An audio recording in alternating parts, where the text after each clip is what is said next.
Before the end of the year, we will finally have proof that Illuvium is the top crypto game ever made. Just check this out.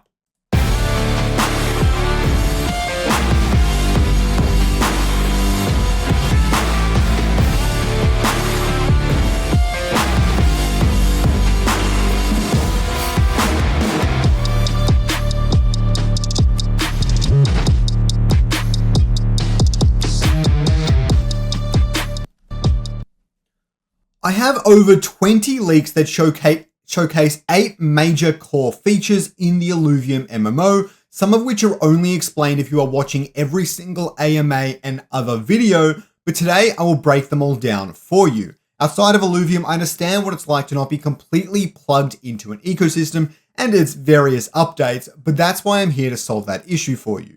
We will cover every important leak, the features it showcases, and irrefutable proof that Illuvium will finally realize the vision that it promised everyone 5 years ago. Let's take a look at this first leak, which I'm going to talk over because this one's a little bit lengthy, but you're going to enjoy this. So you can see that running, you can see the UI is pretty clean. We've got the Illuvium you can summon in the bottom right, various abilities in the bottom center, some other abilities such as the shards to capture on the drone and things in the bottom left, as well as your health bar. You can also see that they get an item here when they knock out that lease, and they get to actually pick that up instantly. Hopefully loot will be a little bit more interesting in the way you collect it, but still really great to see that loot is instant, it's in there, and it's pretty interesting. You can also see other rangers running around as they're running around this MMO world. For the first time, it truly feels multiplayer. You also see the combat is significantly more dynamic. He's using a sword. There is a range of weapons that are going to be available in the MMO light here. You can also see that he's using the nether site to help with his guidance around the various different enemies that you're going to be facing that aren't necessarily Illuvials. You can see that he's using it to figure out where his next quest is, and we've got a giant Gaudi there helping him out as well. And there's new localized hubs, quests, and environments that the ranger can visit to actually go along their journey and get a little bit more of a guided trail as to what they should be doing next. We're also seeing the new capture system, which I'll cover in more depth later on. There's other things like better level design. You can see the pathways a lot more natural. There's different locations you need to actually visit. And just overall, there's significantly more set dressing in the updated Brightland Steppes map than we've seen in the past, which is actually going to make the entire map feel so much larger as well. Because of the different movement mechanics, it felt quite small, but this is all being updated. There are also Illuvials in the overworld, and for the first time, they present a real danger to the ranger in a very real aspect. Previously, you didn't really have to fight them at all, but you can see that Axodon took out the ranger without breaking up a sweat. Let's have a look at this next leak right now.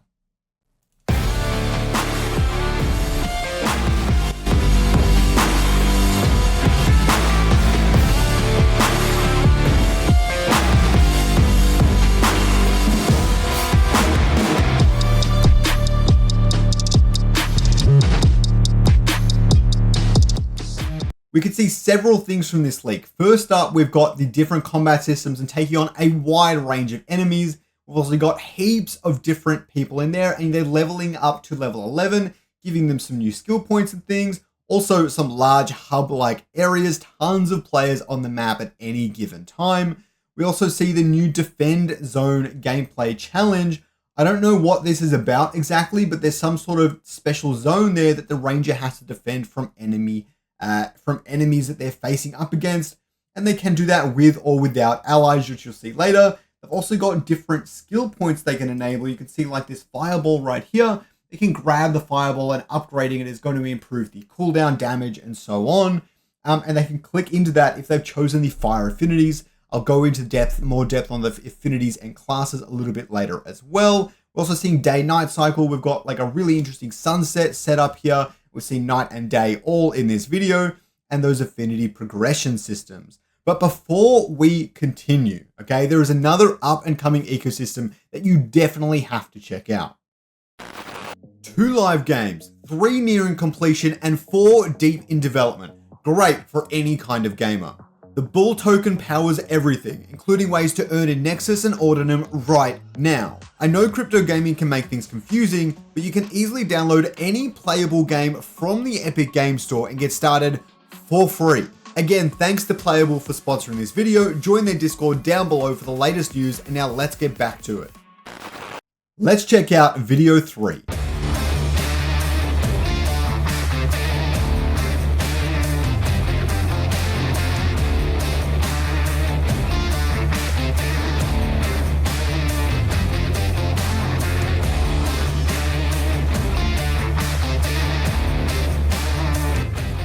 You can see here some really interesting stuff. You can see enemies spawning in with the nether portals that we just saw before. So that's really, really cool as well. We can also see PvP against other players here as he takes on Jeremy in a 1v1 duel with their swords. We've also got the classes progression system. You can see that he goes from 5 points in the center here and he ups it all the way to 8, putting in a bunch of his skill points to improve the effectiveness of it. We can see the next rank does a few different things, but they're using a lot of lorem ipsum script there, so it's a little bit hard to kind of interpret. But you can see the cooldown is slightly reduced if you up it, and next round it applies a stronger blow. So there's a bunch of stuff there as well. We can also see, and yeah, there's some really great stuff there. Let's take a look at the next one.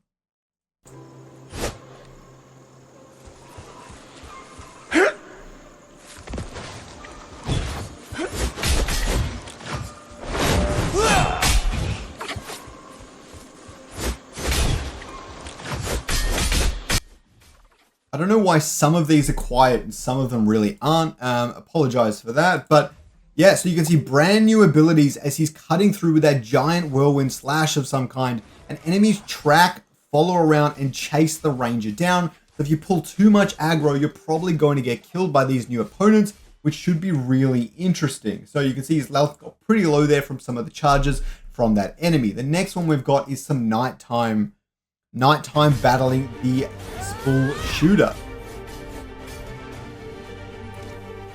This thing has some tough moves to dodge around. There's also an interesting earth ability that gets activated at the end here, probably granting some sort of resistance to the ranger. Really interesting to see that progression of the different systems inside the MMO. We've also got this fight against Atlas, which is going to show us some of the capturing mechanics. Watch this closely.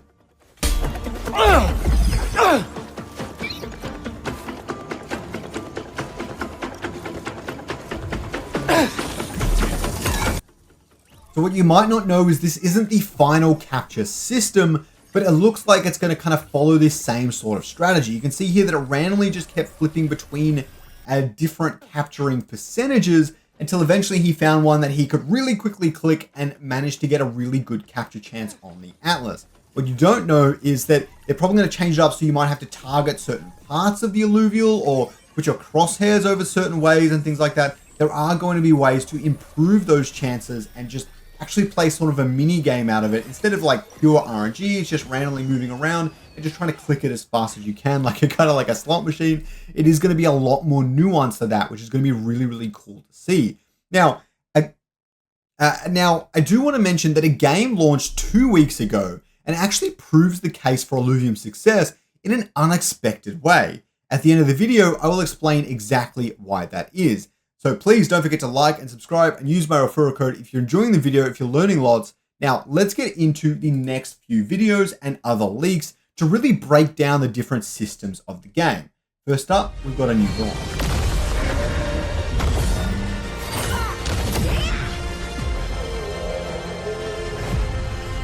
My conversion and compression system did not work well at all, but I think personally this might end up as like a new endgame screen sort of thing, but really it just shows off the customizability and the general feel of this new environment that Illuvium is entering now. You've got all your different weapons, armors, you've got your alluvial with you, your partner that comes with you into combat. It's a really brand new take on the MMO genre, which I'm personally really excited for. But this boss fight is kind of the pinnacle of the vertical slice that's coming for the MMO. Let's check it out.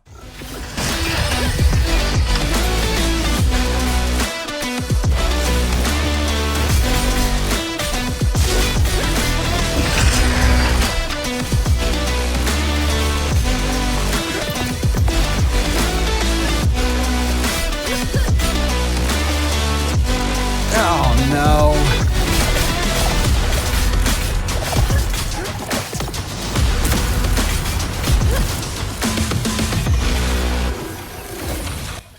Now, clearly this is showing some really interesting aspects of the boss fight, okay? Let's break them down one by one. So right at the start here, you can see that the Ranger's flying around. They've got different movement mechanics, and they've got the two Grokkos on the left here fighting different enemies in the combat, which is really cool to see. You also see there are several phases to the fight. There's this phase where the tentacles come out, they attack all the tentacles, then when they go into the center to attack the boss itself and deal considerably more damage, most likely. You can also see the dodge rolling in the fight is clearly very important. To dodge an attack like the laser beam that's hitting all sorts of areas, you can see by the fire right there, then you need to be able to dodge rolling out of the way at the very last second, and there's a lot of really dynamic elements to the combat in this video. The next thing we're going to look at is the different armor. We can see right here that there's a bunch of different items and different loot you're going to be able to find from an enemy. We've got the chest piece, braces, power sources. Now, not all of this is probably going to go into the final. I think they're going to simplify it quite a bit. Not a crazy amount, but a decent amount. But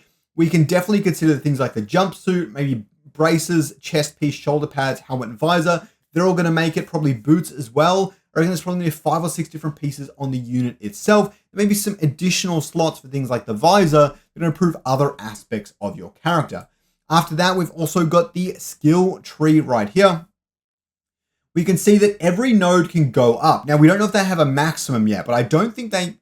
Actually, we saw from that hover before that the center one maybe had like a maximum of 10, but really there's significant customizability. It seems like every different node on this tree, and it could go out to 3 rings, I believe. Every single node of this tree, you can just put a bunch of different points into to highly customize how you want to build out your Ranger. You can see that also from this synergy thing that a lot of it is planned out. Some interesting ones here like Hearts Ablaze, where an alluvial attacks have a chance to burn the target and things like that, as well as unlocking moves, things like Fireball, where you shoot a fire projectile, and Fire Tornado, when you envelop the Ranger in a fiery tornado. So there's some really interesting abilities you can get from all of these affinity trees and things like that as well.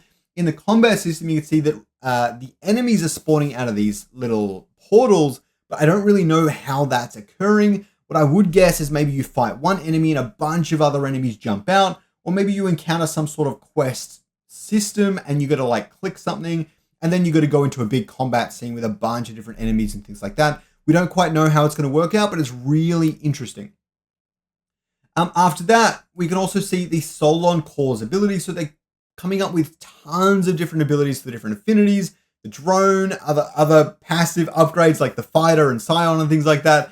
It's going to be really cool, and I've started to see some of these abilities be made into videos, and they actually look really good in terms of the SFX, so we're finally getting some of that MMO feel that we were missing for such a long time. Also with the alluvial capture, you can see the capture change flips around, but we covered that a bit, so I'm not going to harp on it too much. And then we're going to see multiplayer co-op. Now, these red boxes, I don't know if they're from someone else or from some internal dev build type thing, but you can see that there are over 10 players in this world. And we've seen other screenshots and things where there are significantly more than that. You can all work together to take down enemies. What you might not realize is Kieran has actually mentioned they've got it like 10 plus players, but it's actually finally stable and it's working quite properly. So they've really started to nail down the multiplayer aspects, especially like across the servers and things like that, which is something that took them a long time to implement. But that's finally in such a working state. They might be able to do some community play tests as well. And you can all work together to take out enemies or just hang out socially. Again, getting so much more of that multiplayer feel into it. We can also see from this that you can attack other Rangers, and we saw that in the video before. And we also have the new environment leaks. I'm going to go over these really briefly. We've got this one here. I think it's a Grok video or a VO video of an environment leak, but you can see there's so many different areas to explore. It's all a lot more interesting now. We've got this one here, whatever this chamber of goodies is in the Illuvium MMO. We've got this one here. I think that's right before that same chamber. You've got this other chamber, which looks like it's the boss arena. Maybe you're in there before or after the boss fight. Really interesting to see. You've got your pod pajamas, they call them, which look like it's probably what you have right after you start the game fresh, after all these MMO updates and things come out. And then we've got this room again from a different angle. They're really harping on this. They love it. Now, it's clear that Illuvium has similarities to Pokemon Legends ZA. You can see from this fight itself that this character is taking on Mega Absol. They've got to run around, direct their companion, which is right next to them, and then do a real-time battle system where they can use just different moves and abilities on the enemy. Now, I don't know if we're going to have that sort of real-time battle system, but I wanted to talk about this comparison for just a minute.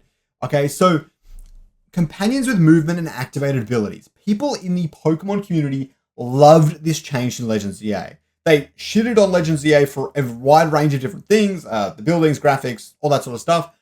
But the battling system, they were obsessed with it. They loved it. So it's clear that having your companions run around, directing them in some way, and really just battling alongside them is clearly a winning formula for the creature capture scenario, okay?